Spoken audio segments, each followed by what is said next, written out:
Todos queridos amigos do Brasil, boa tarde, e os nossos amigos aqui do Reino Unido, boa noite. Hoje é com uma grande alegria que nós temos aqui o Daniel Rossi, filho da nossa querida amiga, trabalhadora aqui do Reino Unido, Elza Rossi, e hoje ele vai estar nos falando de Jesus. Nós precisamos trazer Jesus diariamente nas nossas vidas, porque o nosso planeta está passando por uma crise, uma fase que a gente não pode se descuidar, né? Então, é assim, a gente tem que trazer Jesus em todas as oportunidades que a gente tiver. O Daniel é uma pessoa que fala de Jesus com muita propriedade, com carinho, do coração, né? Então, boa noite, Daniel. Boa noite, querida. Boa noite a todos. Bom ter você aqui conosco. Muito obrigada por ter aceitado o nosso convite, do Joana de Ângeles. Poxa, eu que agradeço imensamente, né? Uma honra estar participando, colaborando, aprendendo aqui com vocês, viu, Ângela, querida? Muito obrigada, viu, Daniel? Obrigado. Eu gostaria de pedir para você se apresentar, Daniel, para quem não te conhece. Sim. Bom, eu costumo brincar, né, que eu sou mundialmente conhecido como o filho da Elza Rossi. no ambiente onde sou conhecido, essa é a origem, né? Eu sou professor como atividade profissional, né? Professor universitário, né? Tenho uma ligação com a PUC aqui no Brasil, no Paraná, já há mais de 20 anos. Hoje só na pós, por convite, não mais no dia a dia, né? E nossa atividade principal é o trabalho aprendendo com uma organização social, que é o Mutirão, que é uma ONG de educação, onde em Curitiba é o polo principal, e a gente está aqui em Itajaí, sonhando em trazer mais um polo para cá também, para poder continuar aprendendo com as ideias que a gente tem sobre educação, né? Do tema. Essa tem sido a nossa vida, né? Com alguns filhos já crescidos, encaminhados, com filhos, ainda uma filha pequenininha que nos acompanha e sonha junto com a gente um novo mundo aí para frente. Isso mesmo, muito lindo esse teu trabalho da ONG Mutirão. Você quer falar um pouquinho da ONG, Daniel? O que é a ONG? Sim. Veja, então, a gente, muito inspirados dentro do movimento espírita, onde nós crescemos, né, dos trabalhos assistenciais, a doutrina espírita tem um tom de educação muito forte, e educação e assistência, para nós, na essência, são sinônimos, né? Você assiste alguém quando você educa, e a educação é a melhor forma da pessoa deixar de depender da assistência no longo prazo, né? Então, é um trabalho focado a crianças, focado aos jovens e às suas famílias de maneira integral, de tal maneira que a gente dê oportunidade para os voluntários, que somos todos nós. Entendemos que o carente não é aquela criança da periferia, o carente somos nós, carentes afetivamente, entristecidos com a vida, buscando sentido nas religiões, né? E a gente aprende com Jesus a encontrar um sentido no amor, no nosso caso, especialmente voltado à educação de crianças e jovens. Então, esse tem sido o trabalho, graças à nossa mãe, familiares, amigos todos, como vocês todos aí, que sempre nos ajudaram a manter de pé as atividades, né? A questão do dia a dia. E a gente continua. Muito lindo, realmente. É esse o trabalho, o propósito de nós estarmos na Terra, né? De se unir o mais forte, ajudando o mais fraco, né? Muito lindo. Que Deus abençoe esse trabalho e, com certeza, a extensão já está pronta no plano espiritual. E vai se materializar, viu? Se Deus quiser. Se Deus quiser. Obrigado. Que bom. Então, vamos trazer a nossa Elza para ela fazer a nossa prece de abertura.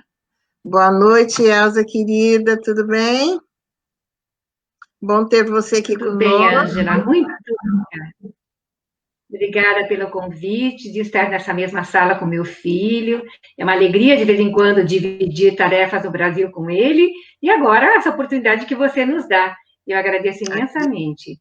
E eu pediria a todos, então, já que me foi dada a honra de alegria, né, de iniciar com a prece, nós vamos lembrar do meigo Nazareno, pedindo a todos que se sintam confortáveis adentrando essa sala de amor, que vai trazer Jesus aos nossos corações de uma forma simples, nas palavras do Daniel.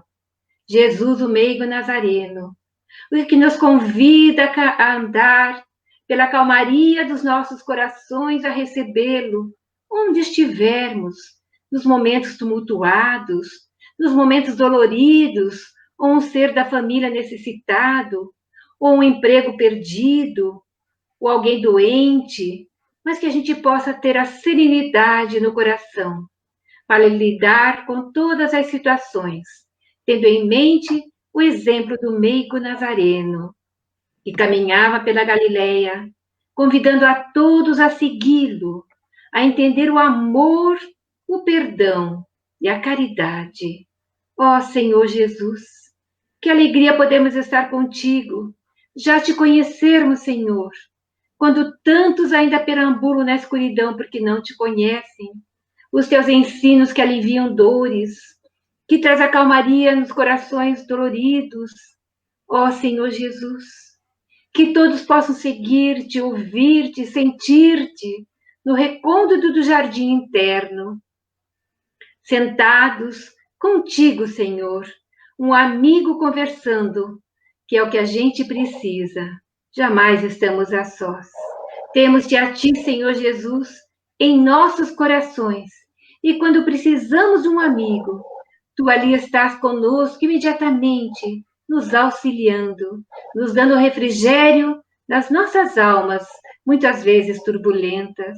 Obrigada, Jesus querido, que o teu amor infinito permaneça com todos os nossos irmãos e irmãs que adentram esse recinto, ouvindo sobre ti, Senhor. Abençoe o nosso Daniel, inspirando-lhes nas palavras do coração a falar sobre ti, Senhor, e que nós, de nossa parte, possamos assimilar e que o teu amor e a tua paz permaneça conosco, divino amigo, um tanto mais. Que assim seja, Senhor. Gratidão. Bem, obrigada, Elza. Obrigado, mãe. Então, nós vamos passar a palavra para o Daniel.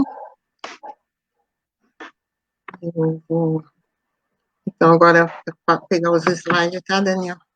Tá bom.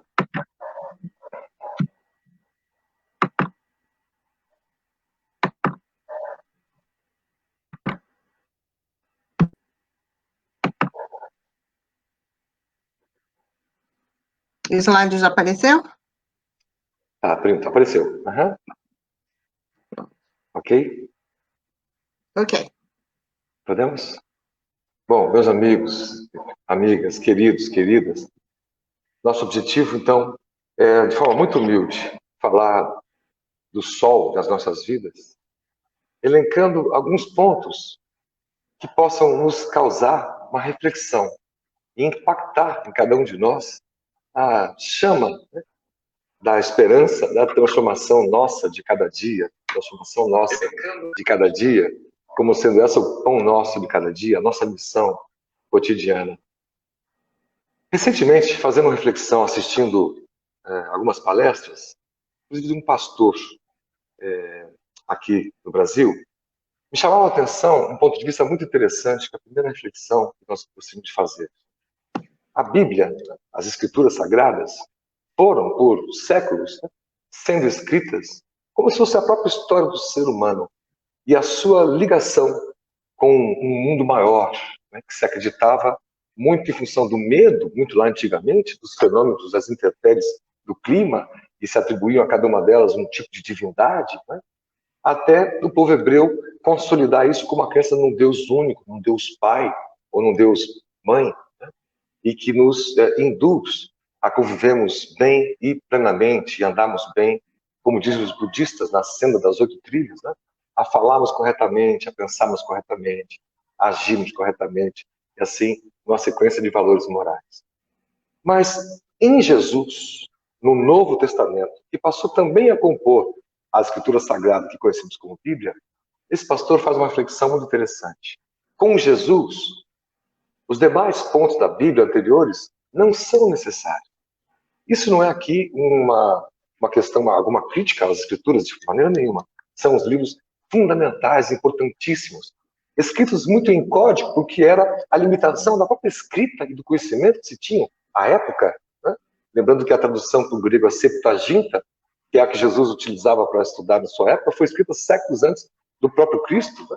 Então você imagina que há muita história e que Allan Kardec, o nosso querido codificador, quando entabulou o Evangelho segundo o Espiritismo, para não pisar nesse espinheiro das antigas escrituras que permitem um sem número de interpretações, tal qual hoje em dia um bom advogado, numa lei, consegue deixá-la tão elástica que você interpreta ela ou de um jeito ou de outro, completamente diferente. Né? Assim também essas escrituras permitiram múltiplas interpretações, que deram origem a muitas escolas, inclusive instituições religiosas. Mas a proposta espírita é o cristianismo, o Cristo redivivo, aquele da sua própria história. Um Jesus que vai muito além do Jesus histórico, mas esse rei solar, né? E que representa para nós tudo. Pois que para nós chegarmos à plenitude, compreender Deus, nosso Pai, nossa Mãe, nós temos que passar pelo Cristo. Porque Ele é o caminho, é a verdade e é a vida. Então, nesse sentido, o que vale nos atermos em todas as Escrituras está condensado naqueles 4 evangelhos, que representam as partes da vida de Jesus e das quais Kardec tirou vários pontos para trabalhar. Na sequência, nós temos o ato dos apóstolos. Então, aqui é a primeira reflexão que queremos pedir aos amigos para fazermos juntos. Esses livros todos, da Gênese às passagens todas do Deuteronômio, das Escrituras Sagradas, até o Novo Testamento, os livros que o compõem, são livros fechados, no sentido que contam uma história, tem começo, meio e fim. A do próprio Cristo, desde a sua anunciação ao nascimento, há muito pouco sobre a sua infância, a sua vida adulta e os 3 anos de ministério que transformaram o mundo, depois a sua volta, né, a sua ascensão. E o livro O Ato dos Apóstolos é o único que nós podemos dizer que está no gerúndio. Não é um livro fechado, pois que o ato dos apóstolos continua sendo feito por cada um de nós, apóstolos do Cristo. Que dizemos, com a humildade, dissemos, cada um de nós que ama o Cristo, a sua mensagem, estamos nos colocando na condição, portanto, de cristãos ou de apóstolos do Cristo. Então, o ato dos apóstolos continua até hoje. Não é uma história das escritas de Paulo, das epístolas maravilhosas, né? A época ajustando o seio daquela igreja primitiva, mas também todos e cada um de nós. O que fazemos com a mensagem cristã que vive ou reverbera dentro de nós? Na época do Cristo, logo depois dele, nós temos a figura grandiosa de Joana de Cusa, que, nas dúvidas e pelo amor que tinha pelo Cristo, mas o seu marido, muito rico, que frequentava o Sinédrio, tinha outras composições religiosas, para ficar de bem também com os romanos, acreditava nas divindades romanas, né? E ela sentia essa angústia, e a mensagem de Jesus para ela é de que ela ame-o. Por mais que seja diferente, seja difícil, a tarefa dela seria amá-lo. Ela aprendeu tanto esse amor, que depois de uma série de situações, da própria morte do marido mais à frente, ela se vê sozinha, já sem Cristo, e perseguida como eram os primeiros cristãos, os primeiros apóstolos. Amarrada a um poste, vê seu filho no outro poste sendo machucado. E da grandeza de um momento tão difícil e solene, o seu algoz começa a dizer para Hugo, né, já que ali as madeiras estavam já cheias de óleo, prontas para lançarem suas chamas, ele diz assim a ela de forma sarcástica: o seu Jesus só lhe ensinou a morrer? E ela responde: não, meu Cristo me ensinou a amar, inclusive a você. Segundos antes de ele atear fogo, e ela ser consumida, então, portanto, pelas chamas, e a grandiosidade da sua alma ser elevada ao infinito, porque já antes da sua morte ali física, Jesus já estava com ela, encostando-lhe em seu ombro e dando-lhe força necessária para esse momento tão difícil. Um apóstolo, né? Quais são as Joanas de Cusa dos dias atuais?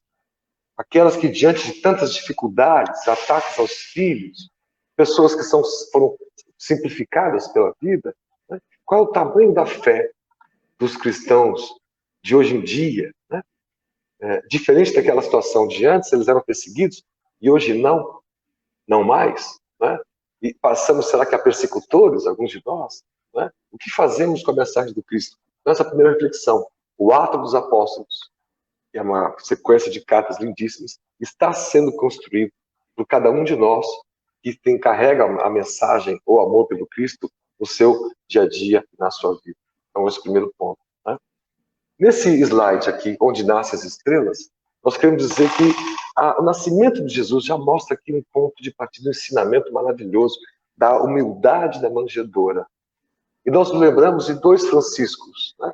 O Francisco Cândido Xavier, nosso Chico Xavier, que também na sua programação reencarnatória vem e nasce numa situação muito simples, num rincão do país, aonde a gente costuma não esperar que venham coisas extraordinárias, porque estamos muito focados nas grandes capitais, como se Jerusalém fosse somente ali que as grandes coisas acontecessem, no seio da religião, por exemplo.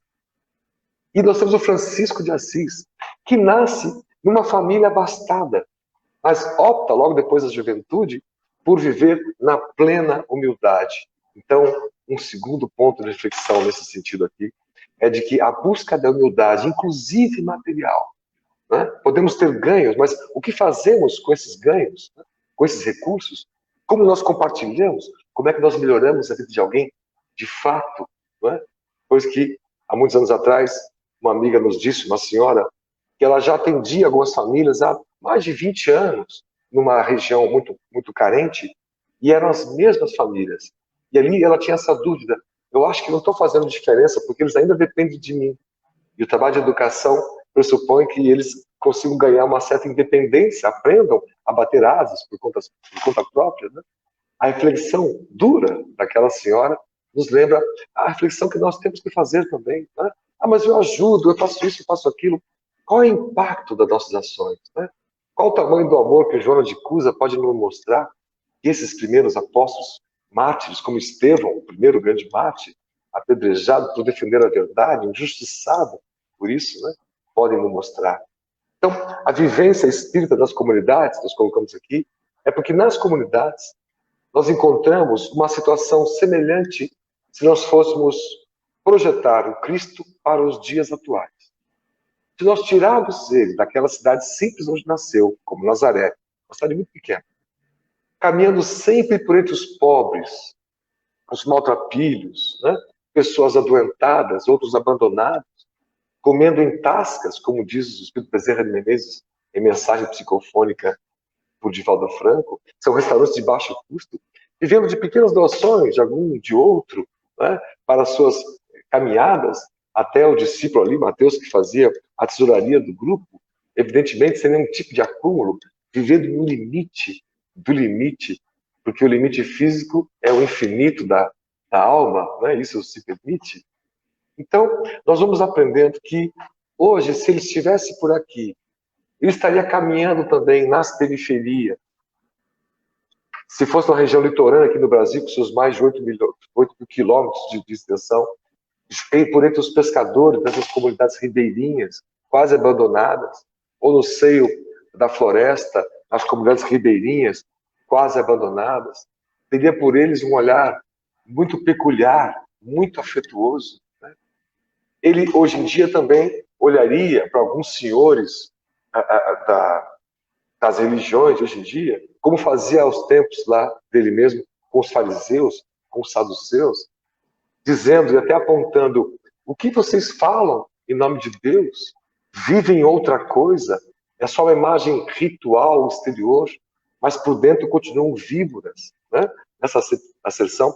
Imagino que hoje em dia ele, com a sua autoridade moral, também poderia alertar para falsos profetas, pessoas que se vestem, né, de Jesus com a imagem do Cordeiro, mas há interesses obscuros, né? Obtusos, muitas vezes, por entre essa questão que envolve o poder, né? O dinheiro e a própria religião em si. Jesus sempre deixou claro que não era a ligação dele com o poder que faria a revolução, né? Social, a transformação social. Como interpretou Judas Iscariotes, achando que seria o poder terreno, que poderia governar a Judéia, quem sabe governar e nos separar dos romanos. Ele errou brevemente, nesta conta, o reino de Jesus não é deste mundo, assim como a felicidade plena e verdadeira também não. Então, há uma vivência nas comunidades, um olhar que é o que Jesus teria hoje, projetando a vida dele naquela época a hoje em dia. No slide seguinte, nós temos, então, ele crescendo, né? Nós temos, então, qual a voz de uma criança? Nós temos Yoshua, Jesus, o nome aramaico, né? Aos 12 anos do templo, quando Maria se desespera em ter perdido o filho naquele alvoroço que era ali a cidade de Jerusalém, onde eles estavam visitando, e de repente encontra aquela criança de 12 anos, com aquele olhar iluminado, né? Tecendo considerações, rodeado por adultos com aquela postura de o que é essa criança, o que está falando, coisas tão maravilhosas, tão profundas da interpretação das escrituras, né? Isso, nessa ponte que estamos querendo fazer, a cada slide uma reflexão, quando nós olhamos para as crianças de hoje em dia, nós espíritos entendemos que não há ali um ser biológico que foi criado somente agora 4, 5, 8 ou 12 anos atrás. Não. É uma alma milenar que nesta fase, agora, nesse momento, está no corpinho de uma criança ávida por aprender, ávida por novas oportunidades, para refazer caminhos trilhados antes. Então, muito embora haja, claro, a inocência, a ingenuidade de uma criança, nós sabemos que a reencarnação, que é, segundo Erasto no Evangelho, na lei do amor, a segunda palavra do alfabeto divino. A primeira é amor, e a lei do Cristo resume toda a sua lei. E a segunda é a reencarnação. É o amor por entre as sucessivas vidas, no caminho do infinito.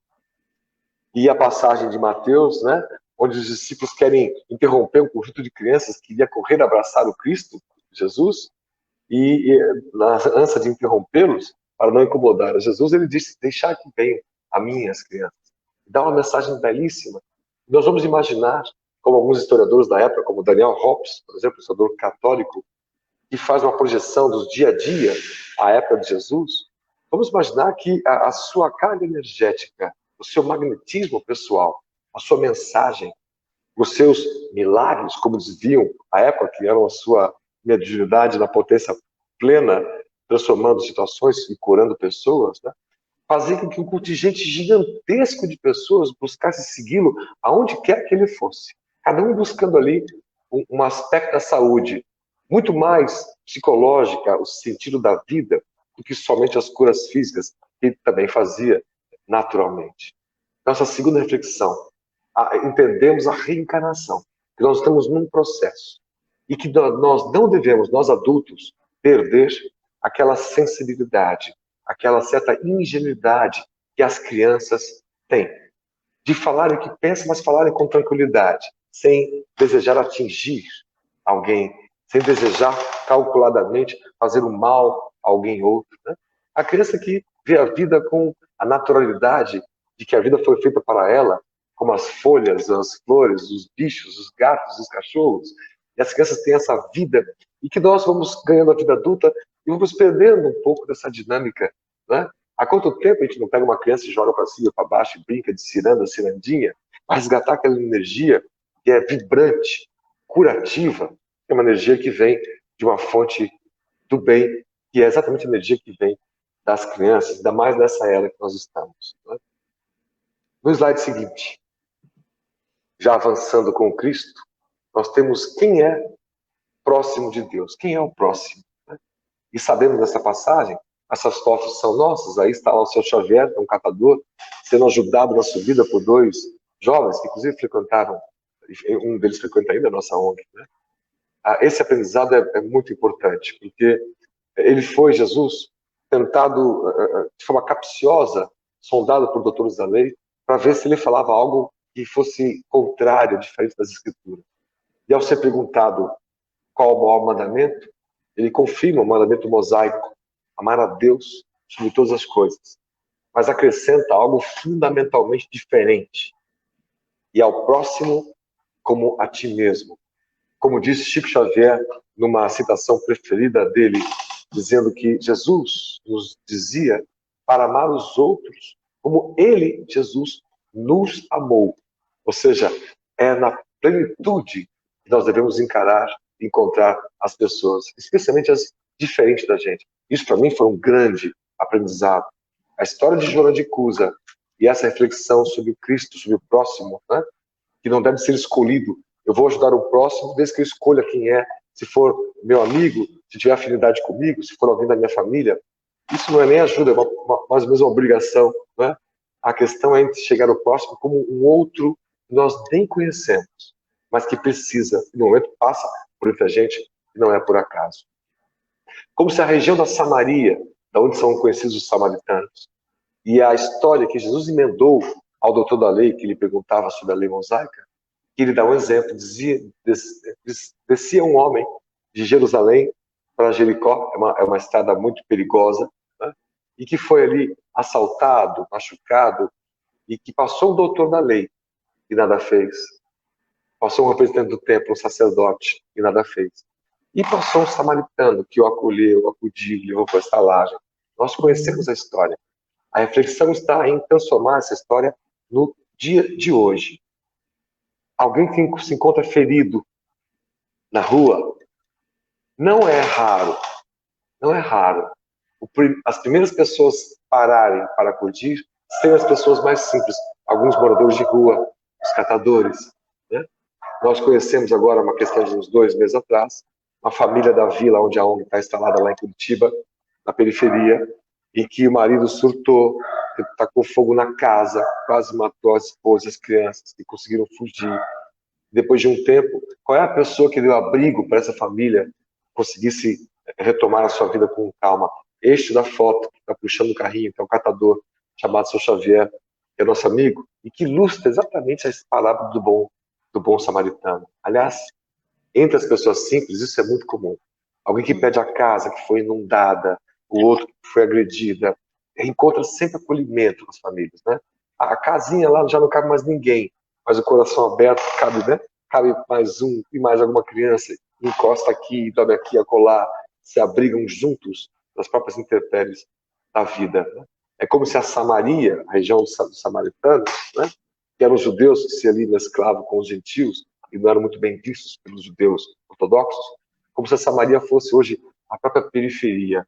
E nós chamamos de Catador de Estrelas, uma obra que um dia queremos terminar de escrever e que nos inspira aí pelas histórias desse caso, né, do seu Xavier, né, que tem um ótimo sobrenome para nós espíritas, né, que ilustra um pouco dessa do próximo. Quem é o próximo para a gente? Quais são as pessoas cujas vidas foram transformadas por causa de uma mensagem nossa, de um gesto nosso, de uma ação nossa? Essa reflexão que nós podemos fazer também, lembrando desse ensinamento do Cristo tão importante e fundamental. Para nós irmos quase finalizando, mas o próximo, a verdadeira riqueza. Veja, nesse próximo slide, nós entendemos que o Cristo, o cristão, não é contra a riqueza. Não é somente a favor da vida simples e pobre, humilde, não é nesse sentido. É do seu uso. Né? O uso que fazemos dos nossos recursos, seja ele quais forem. Veja que um dos grandes amigos de Jesus, que ajudou muito na sua campanha, foi José de Arimateia, cuja foto é a estátua dele em Braga, Portugal. Era um homem rico, um senador, né? Membro do Sinédrio. Né? Ali em João nós encontramos que ele pediu para as autoridades que pudesse cuidar do corpo do Cristo depois da crucifixão. Né? E depois disso ele financiou as atividades dos apóstolos, né? Com a sua riqueza. Então você veja que o uso disso. E a passagem incrível de Zaqueu, que era o chefe dos cobradores de impostos, muito mal vistos pelos outros judeus, portanto. E quando Jesus estava cercado de gente, caminhando, vê de longe Zaqueu, que era de baixa estatura, em cima da árvore, querendo alguma atenção. E Jesus olha para ele e disse: desça depressa, Zaqueu, pois eu tenho que ficar na tua casa hoje.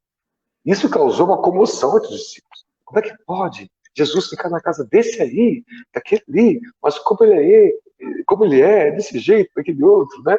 E Jesus completa: o Filho do Homem veio para procurar e salvar o perdido.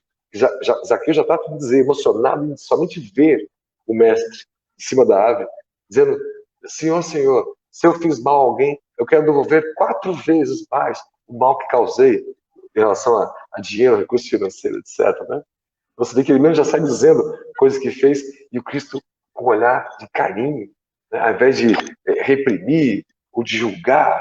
Nós vivemos uma cultura muito repressiva, de um Deus repressor, de um Deus julgador. Mas Pedro nos ensinou que Deus é amor, que Jesus é o símbolo do perdão. Então, nós reconhecemos erros que causamos, que fizemos, nós devemos nos perdoar, como diz o Valdo, o auto-perdão, para que isso não deixe mais a gente preso, né, muito nos grilhões, né, e assim a gente possa alcançar voos mais altos. E para irmos finalizando as duas últimas, a próxima reflexão interessante e importante é o quanto te doas. No próximo slide, o quanto cada um de nós se doa. E a passagem aqui é do óbolo da viúva em Lucas. Em verdade vos digo que esta pobre viúva deu muito mais do que todos os que antes puseram suas dádivas. Né? Não raro, pessoas simples se dispõem a ajudar o outro, mesmo tendo muito poucos recursos. Né? Este é o exemplo do uso dos recursos, se fosse aplicado hoje em dia. Né? Imagina interessante esse aprendizado, né? Porque alguém pode discutir se devemos doar ou como devemos doar, e a questão não é o recurso financeiro representado pela parábola, mas sim o esforço dela de alma, de dar quase tudo que ela tinha, dela mesma, a sua própria energia do bem. Né? Uma doação feita com o coração, antes de feita com a mão e mostrada com o outro, num post, numa postagem. Então, essa simplicidade, essa naturalidade em amar, em se doar de maneira tão generosa. E para fechar, aí sim, o último slide, como se mede a relevância, o slide de Mateus. Né? Muita gente estendeu os seus mantos pelo caminho, enquanto outros cortaram ramos dos campos. Aqui é a entrada triunfal de Jesus em Jerusalém, para um momento tão importante. Se fosse hoje em dia, Jesus usaria, nessa metáfora que estamos fazendo, provocativa, né? Situações muito retumbantes, muito rebuscadas para se fazer presente? Não. Pela lógica de ele ter ali pego um jumento, um animalzinho tão simples, simplificado, antecipando o que sofreria na cidade. E entra com uma simplicidade, sem perder a altivez, pois que a nossa luz não está nos nossos títulos, no nosso currículo, ela desprende da nossa energia, da nossa biografia. A nossa iluminação não vem daquilo que prometemos, não vem do que falamos, nem do que pregamos. Ela vem do que pensamos, de como vibramos, de como agimos. Então, as pessoas que pensam diferente de nós merecem o nosso carinho. As pessoas que pensam o contrário de nós merecem o nosso carinho. As pessoas que nos ofendem merecem o nosso perdão. Termina a mensagem, irmão X contando de um evento, de um pontificado na Praça São Pedro, a eleição do novo Papa, isso já há 100 anos atrás, acho que era Pio XII, algo assim. A Catedral de São Pedro, o Vaticano, a cidade de Roma, estava absolutamente lotado, os hotéis lotados, cheios. Reis, rainhas, príncipes, presidentes, né, imperadores, czares, toda a nobreza econômica representada e ali para assistir o ritual de passagem para o novo Papa que assumia, no momento específico onde o trono de São Pedro, todo banhado e regado a ouro, cristais e pedras, é colocado à mostra com o bastão também dourado. E Humberto de Campos conta que passa um senhor, uma veste simples, andando, aquele final de burburinho, do final de tarde, onde o evento estava terminando, enquanto aquele agito todo da cidade ia se desprendendo, as pessoas voltando para os seus hotéis, para as suas casas, aquele senhor caminha pela praça de São Pedro, vai até uma esquina muito próxima ali, que vê uma família no chão, abandonada, muito pobre, entristecida. E ele ali estende a mão. E a mulher quase que emocionada por estar alguém ali, que parou para falar com eles, para ter alguma atenção. Né? E ela pede algo que é atendida com um sorriso. E no final desse atendimento carinhoso, a família pergunta, mas senhor, já vai embora? Mas quem é o senhor? Qual é o seu nome? E ele diz, alguns me chamam de Pedro, o apóstolo. É o espírito de Pedro passando por ali e sem se ater às grandes homenagens banhadas a ouro, ao grande poder, à riqueza, né, dos que comandam o mundo e as coisas todas, né? Mas sim interessado na atenção, no zelo, aquele mais frágil, aquele que mais precisa, que também é nosso irmão. E é nosso irmão porque nós aprendemos com Jesus que todos somos. E a fraternidade, que é o irmão em ação, é a lei, a virtude que deve reger a convivência entre todos nós. Nós esperamos que esses ensinamentos de João de Cusa a Pedro Apóstolo, lembrando a passagem de Jesus, possam nos inspirar a sermos melhores daqui para frente. É o que desejamos. Além disso, a todos, muita paz e o nosso carinho. Ficamos à disposição.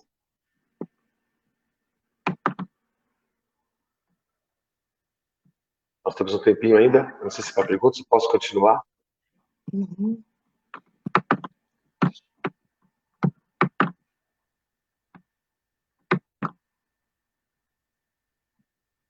Oi, Daniel.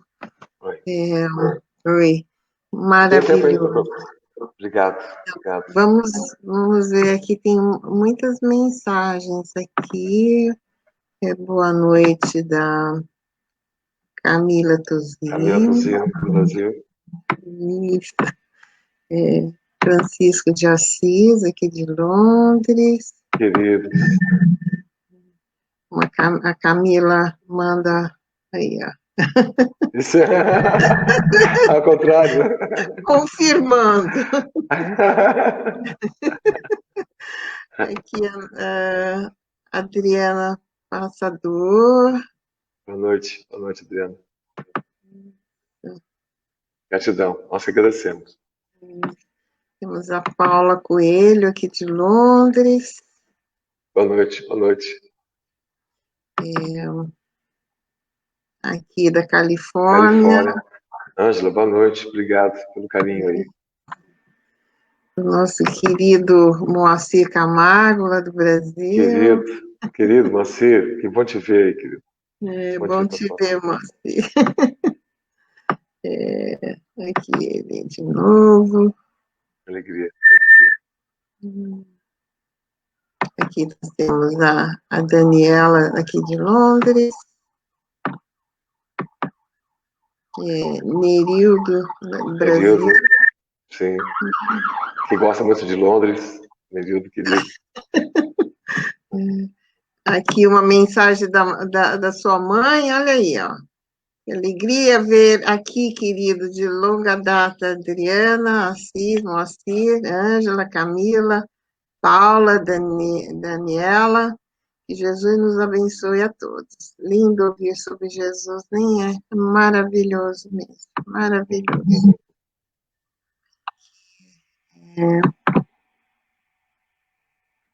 Querida, obrigado. Obrigado. Antonino Paris, obrigado. Querido, obrigado. E Sandra. Boa noite. Isso. Então, Daniel, no Livro dos Espíritos, na pergunta 789, Kardec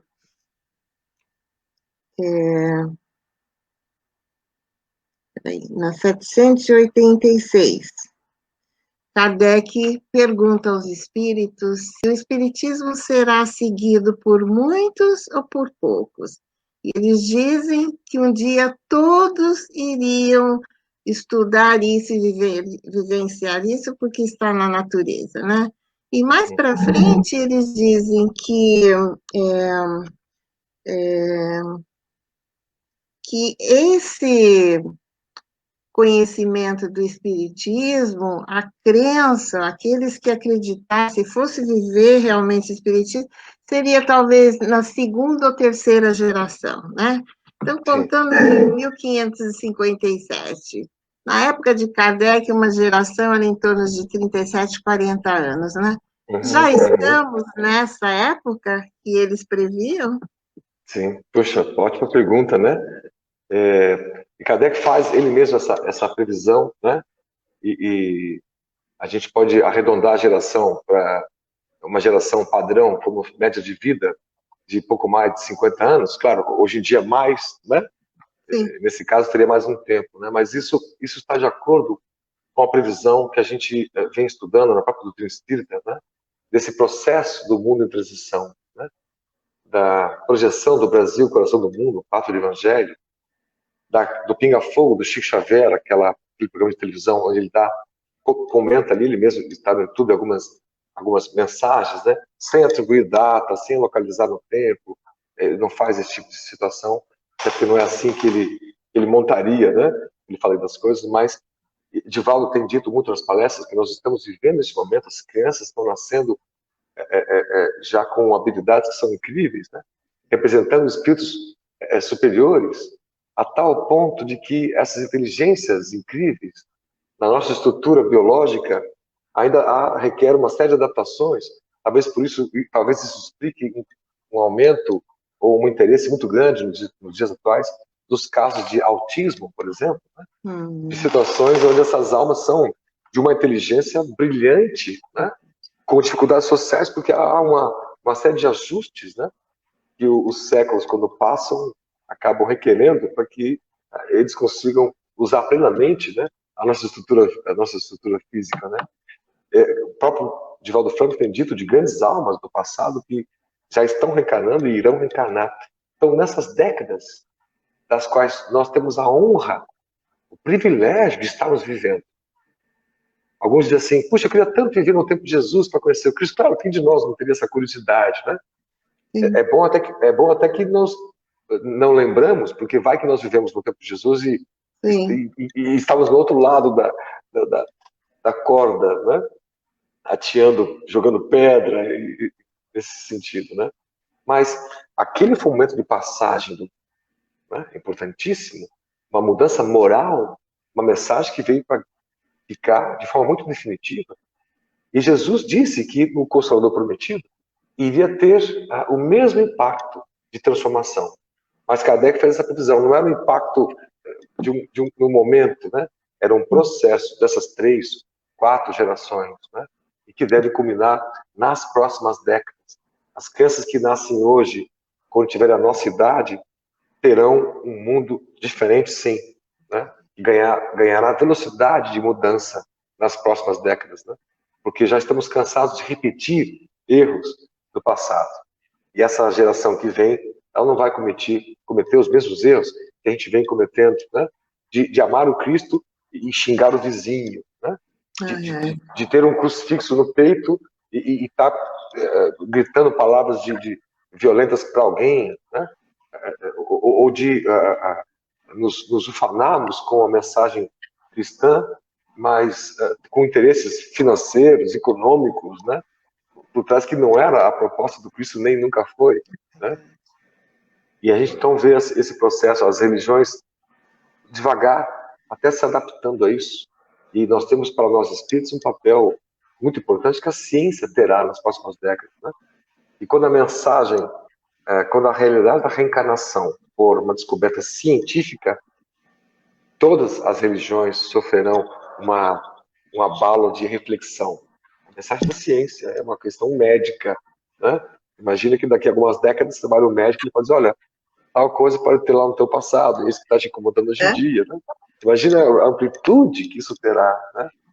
E a mediunidade, quando a ciência comprovar, já vai causar um impacto magnífico, que as pessoas então entenderão que a vida continua, e quem se foi está próximo, né? Não há distância para o amor, né? Então, temos muitas coisas aí nas situações futuras que mudarão muito a humanidade, certamente, né?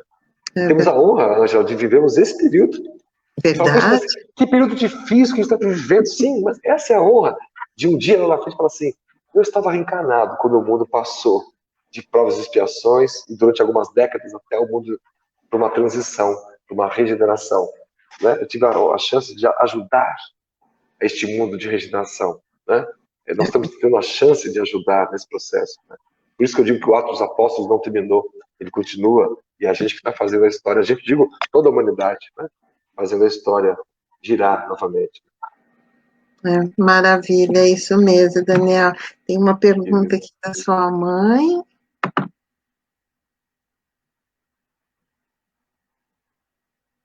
Poxa, sensacional, mãe.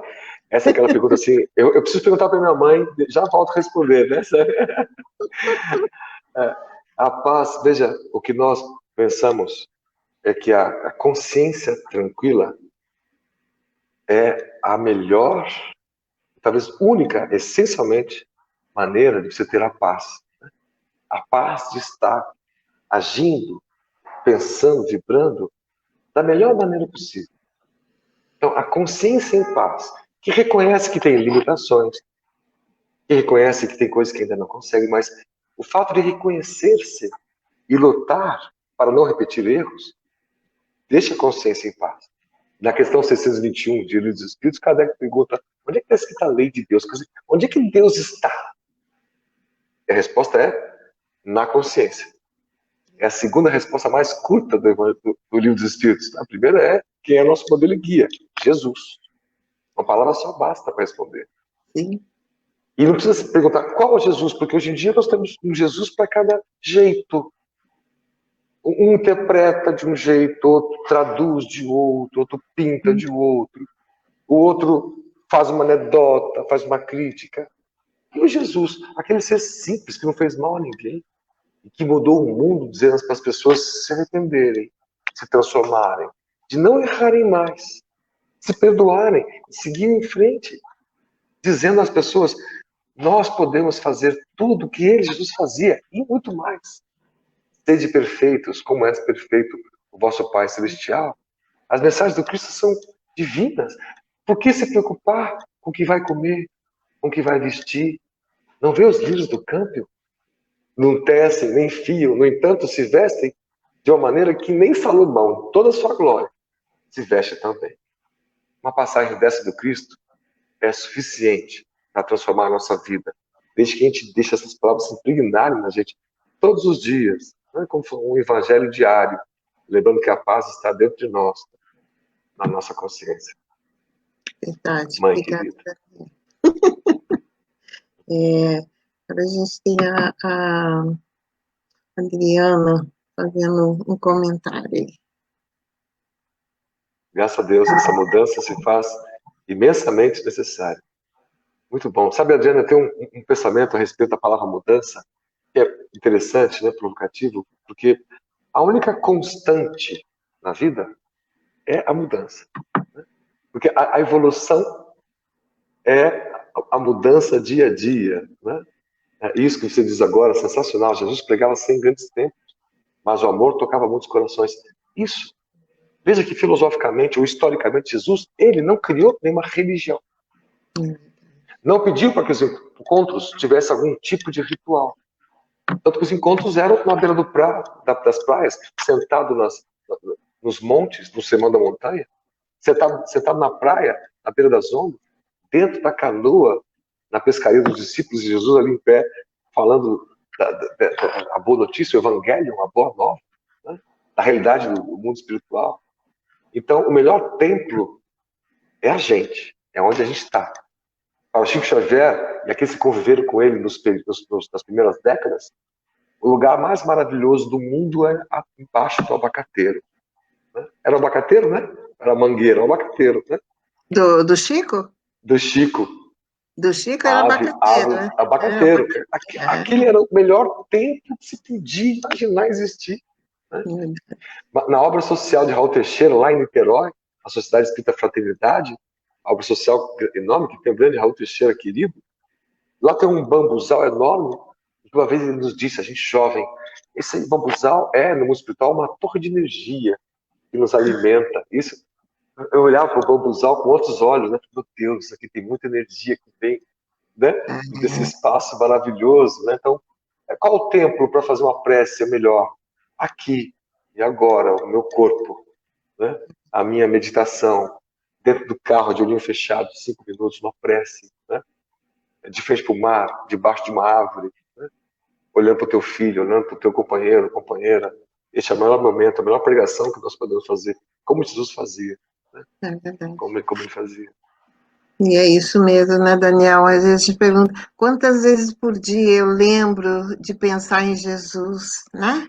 De me conectar com Ele. Então, isso tem que ser um hábito nas nossas vidas. Tem que ser um hábito que e é transformador. É. Eu vejo que, confesso que eu não tinha o hábito, que muitas famílias espíritas também não têm o hábito de, Uhum. antes de se alimentar, fazer uma prece, como nossos Sim, irmãos evangélicos têm. sim, Aprendendo com esses irmãos, e minha mãe sempre faz, mas agora, colocando isso em casa, como fica mais gostosa a comida. sim. É verdade. O bebê, minha filha, agora começa, ele pega a nossa mão e começa a entabular uma prece Que fictícia, lindo. balbuciando, e aquilo nos emociona, então você ganha o dia, a emoção Sim. nos faz vibrar numa outra onda, Outra uma outra faixa. frequência, outra faixa, e é É como se verdade. fosse uma prece, né? Então, a gente agradecer dia a dia, como vai sair de casa, vai na farmácia, tá voltando para casa, né? Rapidamente, Sim, alguns é flashes verdade. são suficientes para a gente mudar o É pensamento. verdade. É verdade. Tem Querido. mais uma pergunta aqui muito interessante da Elza. Entendeu? Como aproximar os jovens de Jesus, apresentar Jesus aos jovens que fogem da religião. Olha, mãe, sensacional a gente refletir sobre isso. Imagina a seguinte situação: uma família, pai e mãe são cristãos, não importa a religião que tenham, e os filhos ali crescendo, adolescentes. Os filhos foram crescendo vendo pai e mãe brigarem um com o outro.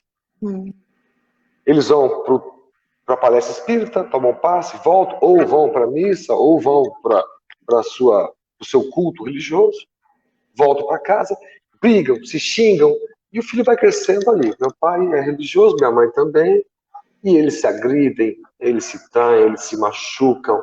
E um dia minha mãe diz assim: quer ir lá comigo? O jovem fala assim: eu não, eu quero ter paz, hum, eu quero amar os outros sem que alguém guie. Se o guia é Jesus, é direto, não tem intermediário entre a gente e Jesus. Não é um palestrante, não é um guia, não é um pastor, não é um padre, não é um filósofo, não é um pensador.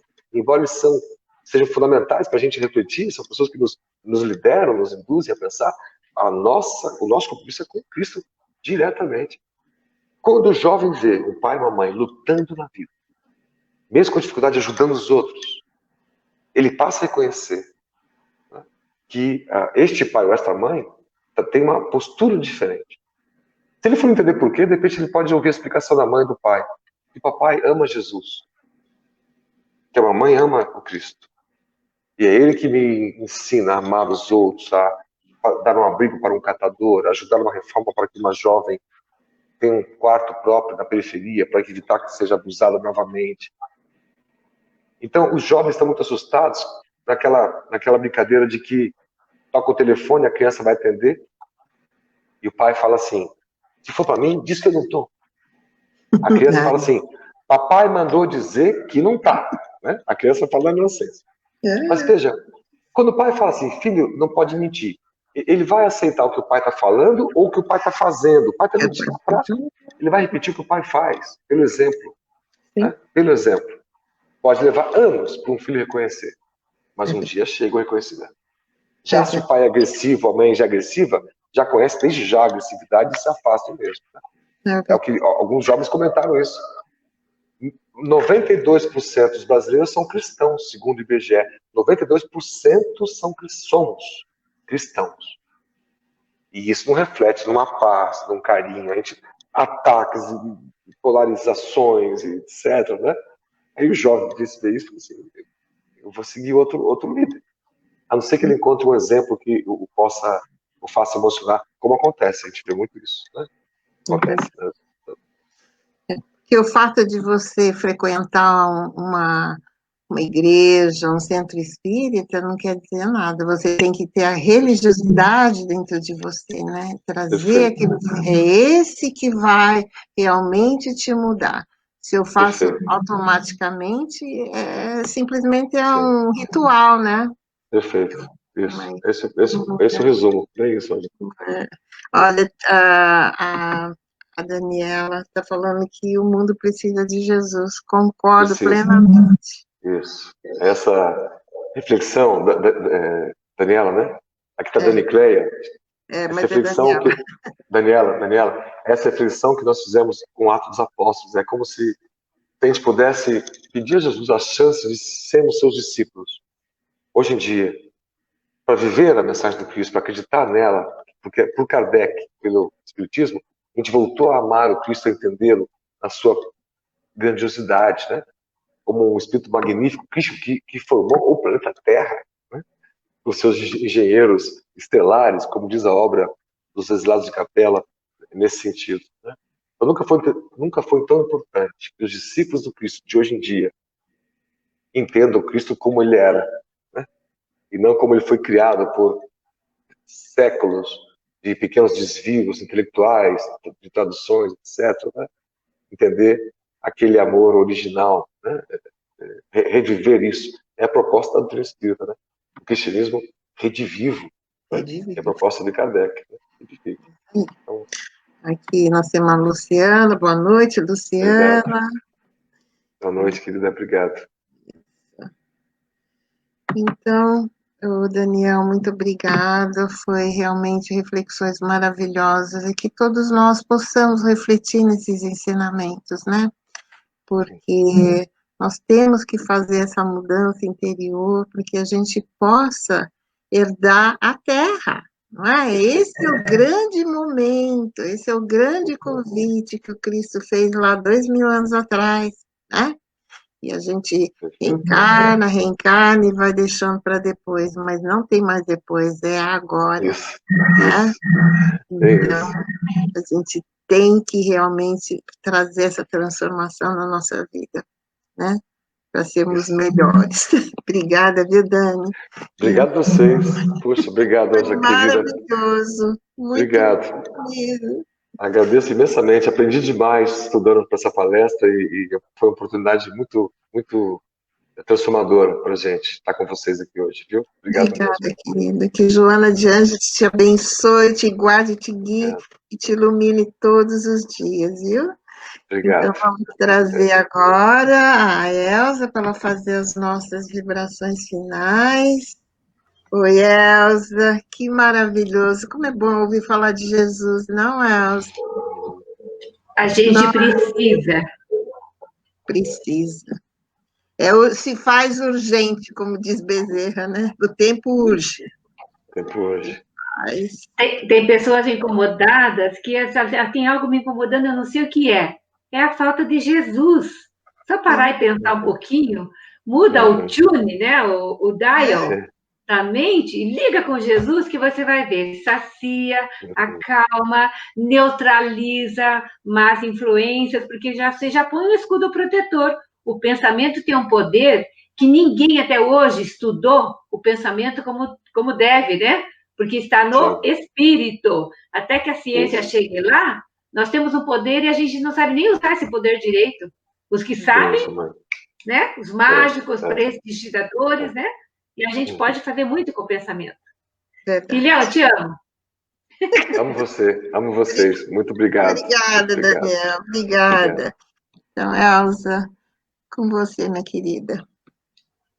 Vamos agora, confortáveis depois desse manjar delicioso, cheio de amor, estamos alimentando os nossos corações sedentos e famintos de ouvir sobre Jesus.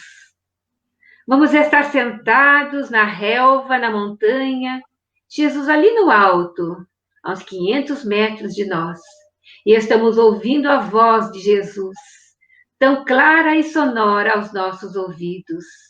E eles nos contam as parábolas, ensinamentos, com os camponeses ali das aldeias, e nós somos um dos camponeses, e estamos sentados ouvindo Jesus.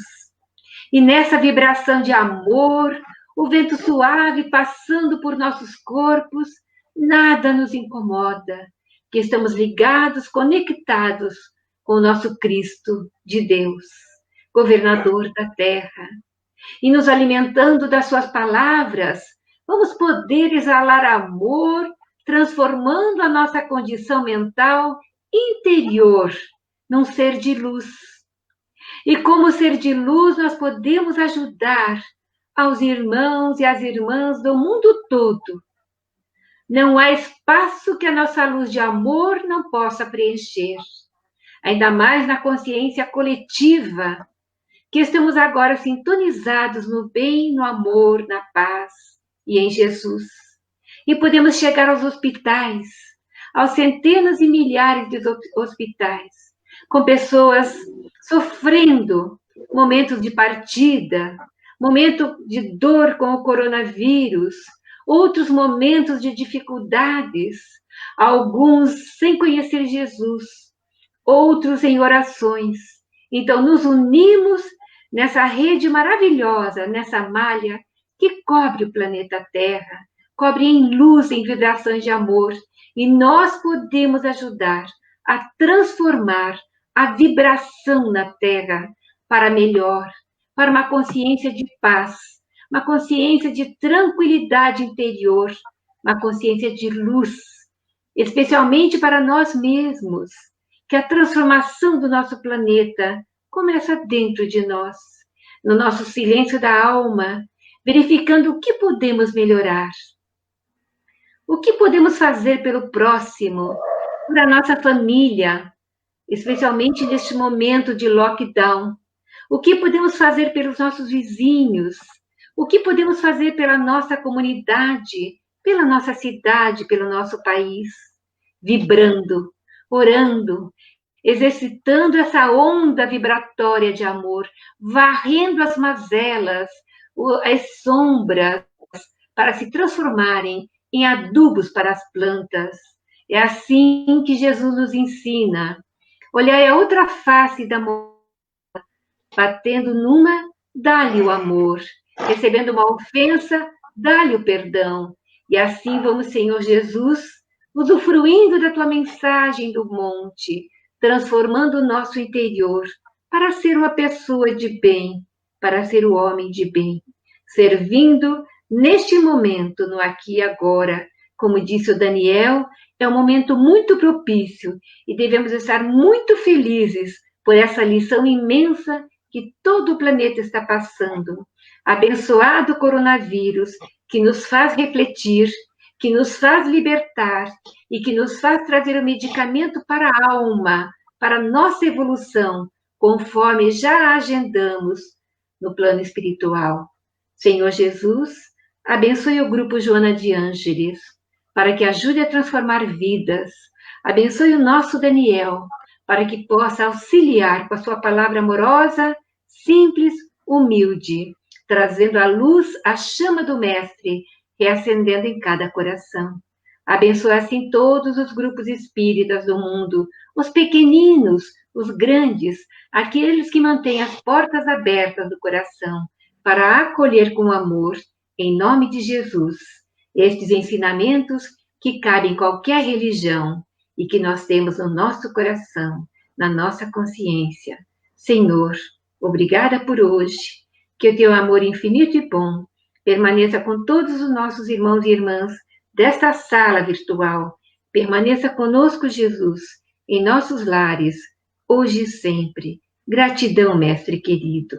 Que assim seja, Senhor. Que assim